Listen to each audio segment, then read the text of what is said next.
Guys, Reginald Duck here, back with another deck profile. If I sound a bit different, it's because my girlfriend's asleep in the other room, so I'm trying to keep it down a bit. So this is my Dark Magician deck profile. I really like the deck. I think it's got a lot of potential. I think it's a really great grind deck. You know, it can play a lot of certain anti-meta stun cards like Skill Drain. I think it's a really good matchup against certain meta decks. And since the addition of Magician Souls, I think it has a much better time going second as well. So without further ado, let's get into it. So for the main deck, we've got 3 copies of Dark Magician. I think this card's really great. You know, staple, well, not staple card, but you know, really famous card. I love all the different artwork, so I picked my 3 favourites. So the original, you know, takes me back, but I always did like this one, and I remember when it came out in Japanese. So, and we really wanted it in TCG, but we couldn't until now. Well, until a few years ago, but I really like them. 3 copies of Magician's Rod is the searcher for the deck, can add you any of the spells and traps that list Dark Magician. So it's a really good normal summon. It's one of the only normal summons in the deck. You've got 3 copies of Magician's Souls. It's the reason I built the deck. I already had the souls and the rest of it's not that expensive, apart from a couple of key cards, but really great card, really helps the deck, helps you summon Dark Magician turn 1, which is really important, triggering things like Circle. Then you've got 2 copies of Raiden, the multi-dimensional kaiju. Helps going second again for breaking boards, get rid of any negators, and also it's a dark and it's a level 7, so you can always get rid of it for a Lore of Darkness. You've got 1 Spellbook Magician of Prophecy. It's your other normal summon in the deck. It helps draw you through the deck, you know. So many draw cards in this that you can really, you know, see your main cards.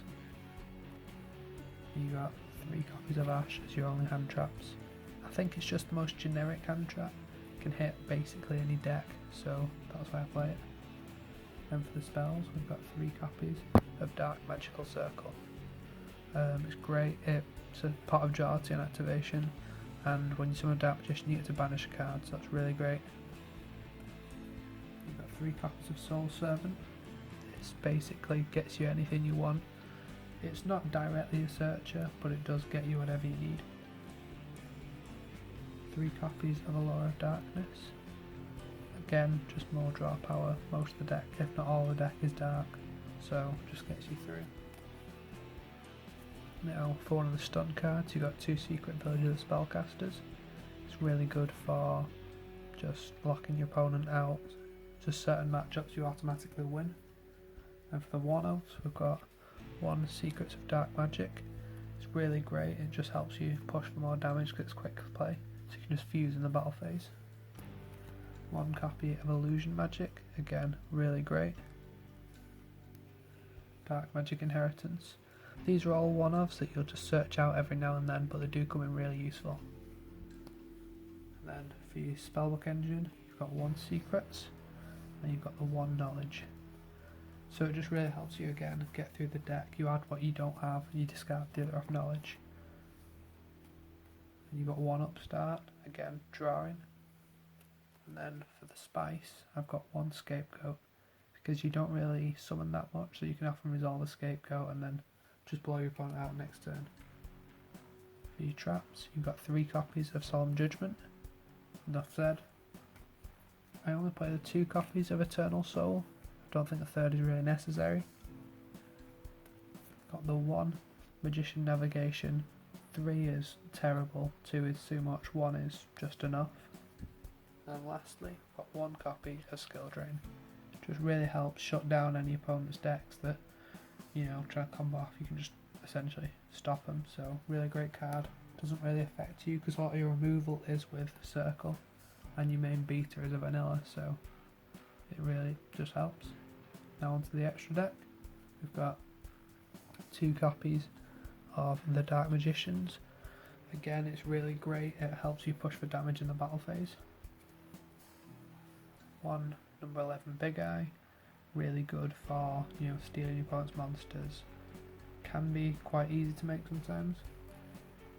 And it's mostly just links, so playing 1 Link Spider for the Scapegoat. 1 Link Karibo, again for the Scapegoat. Copy of Security Dragon, again for the Scapegoat. For just some general utility, got the IP Masquerena, really great card, helps you link when your opponent's turn, you'll make a unicorn for disruption. Got one copy of Cerberus, one Nightmare Phoenix, one Nightmare Unicorn. Again, these are all fairly standard. I'm also playing the Blackluster Soldier, Soldier of Chaos. I think it's a good alternative to the Unicorn, and there's so much space in the extra I thought I'd play both. With the fact you have a level 7 monster, this can often get its extra effects. And for your Link 4s, we've got one Borrowload, one Aphromax, one Boral Sword, and then lastly I'm also playing the Access Code Talker. I think it's really good. All your Link 4s you can summon off the Scapegoat, so it's nice to have a variety. You don't really need the extra deck that much, so it's good to just play quite a few. I'm not going to do a side deck for this video because I don't think the deck's that competitive, but thanks for watching. Let me know what you think in the comments. Please like, comment, subscribe, and I'll see you in the next video.